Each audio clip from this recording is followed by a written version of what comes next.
अस्सलाम वालेकुम व्यूअर्स, मैं हूं शाकिर सोलंकी। व्यूअर्स, दो खबरें शेयर करूंगा। एक तो मुस्लिम लीग नून की पार्लिमानी पार्टी का इजलास हुआ है। नून लीग ने स्पीकर के लिए उम्मीदवार जो है अपना नामजद कर दिया है और वजीर आजम के लिए भी मियां शहबाज शरीफ को ऑलरेडी नामजद किया हुआ था, लेकिन आज पार्लिमानी पार्टी जो है नून लीग की, उसने बाज़ाब्ता तौर पर नामजद कर दिया है मियां शहबाज शरीफ को भी। उम्मीदवार जो स्पीकर के होंगे वो कौन होंगे इसका भी बताऊंगा। और इसके अलावा केपी असम्बली का जो इजलास हुआ है उसमें लड़ाई झगड़ा, मार धाड़, नारेबाजी, बदनज़मी और एक खातून पर, नून लीग की खातून पर पीटीआई के कारकुनों ने जूते फेंके हैं, जूता और इसके अलावा लोटा भी फेंका गया है। लेकिन क्योंकि जाहिर है कसूर एक पार्टी का नहीं होता, कसूर दोनों तरफ से होता है। एक तरफ से अगर कोई एग्रेसिव रवैया भी आता है तो उसमें दूसरी पार्टी को फिर थोड़ा सा तहम्मुल का मुजाहरा करना पड़ता है, लेकिन यहाँ पे दोनों तरफ से काम हुआ है। पहल किसने की है ये भी बताऊंगा, और जूता क्यों, किस वजह से फेंका गया, लोटा किस वजह से फेंका गया। पहले नून लीग की पार्लिमानी पार्टी का इजलास के मियां नवाज शरीफ बड़े अरसे के बाद, जब से वजारत उज़्मा से वो हटाए गए हैं, तब के बाद आज पहली मर्तबा पार्लियामेंट हाउस आए हैं मियां नवाज शरीफ। इससे पहले उनको जब हटाया गया तो फिर ये बाहर थे, फिर गिरफ्तार हुए, फिर हाजिरियां थी, 100 से ज़ायद हाजिरियां पेशियां भुगती हैं, फिर जेल गए, फिर बीमार हुए, अस्पताल गए, फिर मुल्क से बाहर चले गए इलाज के लिए, फिर वहाँ पे बैठ गए और फिर आए हैं। तो ज़ाहिर है पार्लियामेंट नहीं आए, इलेक्शन लड़े हैं। इलेक्शन लड़ने के बाद मियां नवाज शरीफ आज मुंतखब हो जाने के बाद आज वो पार्लियामेंट हाउस आए हैं और मियां शहबाज शरीफ भी उनके हमरा थे, जो वजीर आजम के उम्मीदवार हैं, मुस्लिम लीग नून के सदर हैं। तो आज पार्लियामेंट हाउस में मुस्लिम लीग नून ने पार्लिमानी पार्टी का इजलास किया।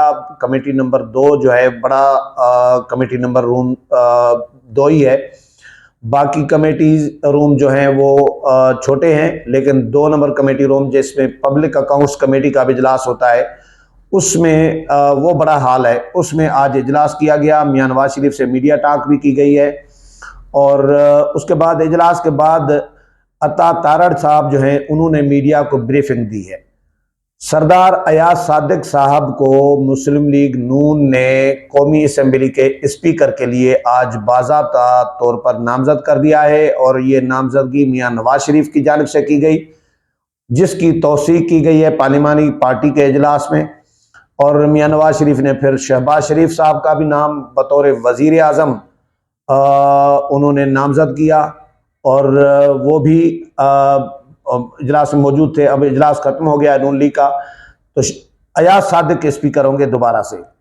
नाम बहुत सारे आए थे, जाम कमाल का भी नाम आया था, लेकिन मैंने जाम कमाल का भी डिस्कस किया था, कुछ और नाम भी थे, लेकिन मैंने ये भी कहा था कि मजबूत तरीन उम्मीदवार जो हैं वो अयाज सादिक ही हैं। और क्योंकि ज़्यादातर सोर्सेज जो हैं वो अयाज सादिक का ही नाम बता रहे थे, तो अत्ता तारड़ साहब ने मीडिया से गुफ्तगू जो की है, उन्होंने कहा है कि जी पार्लिमानी पार्टी के मुश्तरका इजलास की सदारत हमारे कायद नवाज शरीफ ने की और नवाज शरीफ ने बाज़ाब्ता तौर पर शहबाज शरीफ को बतौर वजीर आजम और सरदार अयाज सादिक को बतौर स्पीकर कौमी असम्बली नामजद कर दिया है। नवाज शरीफ की पार्टी और मुल्क के लिए खिदमात हैं जिन पर खराज तहसीन पेश किया गया पार्टी में, यानी पार्लिमानी पार्टी ने मियां नवाज शरीफ को खराज तहसीन पेश किया। शहबाज शरीफ को मुल्क को डिफ़ॉल्ट करने से बचाने पर खराज तहसीन पेश किया गया। ये तो हाजी गाजी वाला काम तो पार्टियों में होता है, सियासी जमातें ये कायदीन पर कुर्बान जाती हैं, क्योंकि ज़ाहिर है ये न करें तो इस तरह नहीं चलता। जरदारी साहब इजलास करेंगे, सारे इख्तियारात पार्लिमानी पार्टी ने, सेंट्रल एग्जीक्यूटिव कमेटी ने तमाम फैसलों का अख्तियार आसिफ अली जरदारी को दे दिया। भाई तमाम फैसलों का अख्तियार अगर कायद को, लीडर को दे दिया है तो फिर आप क्यों आए थे, फिर इकट्ठे क्यों हुए थे? तो ये अजारादारी या एक जो वन मैन शो पार्टियों के अंदर ये चलता है, हर पार्टी में ऐसा ही है, कोई ऐसी पार्टी नहीं है, सिर्फ मैं नून लीग की बात नहीं कर रहा, पीपल्स पार्टी हो, कोई और पार्टी हो, सब में, पीटीआई हो, सब में वन मैन शो ही चलता है और डिक्टेटरशिप ही चलती है। तो इन्होंने भी यही किया है कि जी खराज तहसीन पेश किया गया, हमने जो जो अवाम की फलाह व बहबूद के लिए तरक्याती काम किए, इस पर पार्लिमानी पार्टी पर में रोशनी डाली गई। डिप्टी स्पीकर के लिए पीपल्स पार्टी के साथ आज बाहिमी मुशावरत से फैसला किया जाएगा।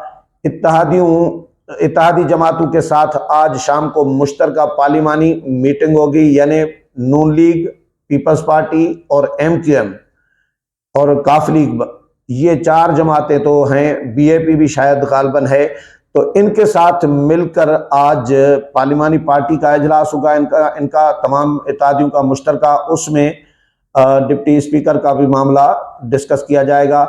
मुश्तरका इजलास और इशाइया पंजाब हाउस में होगा।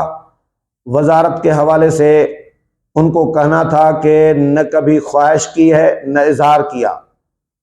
वजारत के हवाले से उनका कहना था, यानी जो अता तारड़ साहब हैं, उन्होंने कहा कि मैंने वजारत की न कभी इजहार किया है न कभी ख्वाहिश जाहिर की है, पार्टी जो जिम्मेदारियां देगी उसको मैं निभाऊंगा।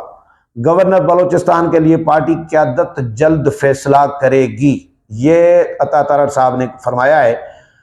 अच्छा, अब आता हूं मैं खैबर पख्तूनख्वा असेंबली में जो बदनज़मी हुई है और जो खातून नून लीग की खातून मेंबर हैं उन पर जो जूता फेंका गया है।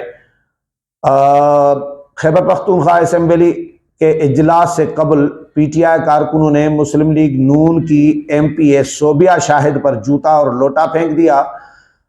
खैबर पख्तूनख्वा के असेंबली के इजलास से कबल गैलरी से नारेबाजी की गई, जिस पर स्पीकर डाइस के सामने लीगी खातून हाथ में घड़ी पकड़कर नारों का जवाब देती रही, यानी घड़ी चोर।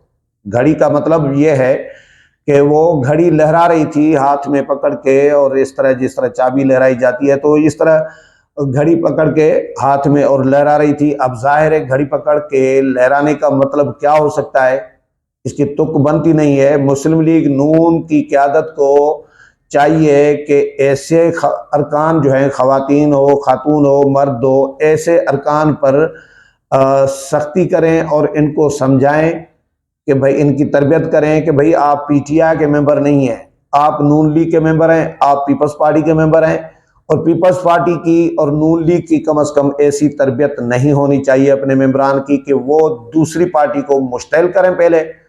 अब जाहिर है खातून है तो मुश्तइल करेंगी तो जाहिर है रद्द अमल आ गया, और PTI का रद्द अमल आपको पता है, PTI तो किसी को माफ़ करने वाली नहीं है, वो तो भाई फौरी तौर पर रद्द अमल जाहिर करते हैं, बर्दाश्त उनकी तो बिल्कुल है नहीं PTI के लोगों में। अभी हमने सोचा था कि शायद कुछ सुधरें, लेकिन ये सुधरने वाले लक्षण नजर नहीं आ रहे। पहले दिन ही इजलास में जूते और लोटे चले हैं, तो इसका मतलब क्या है? इसका मतलब है कि सुधरना नहीं है हमने। तो घड़ी पकड़कर वो हाथ में लहराती रही और नारों के जवाब देती रही। इस दौरान PTI कारकुनों ने नून लीग की MPA सोबिया शाहिद पर जूता और लोटा फेंक दिया, जबकि PTI कारकुनों की जानिब से अपोजिशन पर पानी की बोतलें भी फेंकी गई हैं, यानी जूते चले हैं और लोटे चले हैं और पानी की बोतलें चली हैं। असेंबली हाल में PTI कारकुनों ने सोबिया शाहिद के खिलाफ शदीद नारेबाजी की। इससे कबल खैबर पख्तूनख्वा असेंबली में शदीद बदनज़मी और धक्कम पेल के मनाजर देखे गए। कारकुनों की जानिब से तहरीक इंसाफ के हक में नारे लगाए गए, जबकि मेहमान सिक्योरिटी हसार तोड़कर दाखिल हो गए।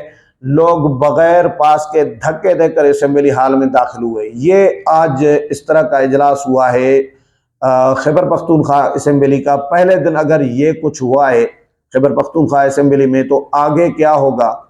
तो इन सियासी जमातों को, मैं तो PTI को भी कहूँगा कि पार्लिमान के जो मुंतखब नुमाइंदे हैं, कम अज़ कम वो एक तहजीब होनी चाहिए उनमें मुहज़्ज़ब बने, और अपने जो कारकुनान ले आते हैं साथ में, उन कारकुनान को भी कहें कि भाई आप पार्लियामेंट का कम अज़ कम, असेंबली का कम अज़ कम एहतराम करें।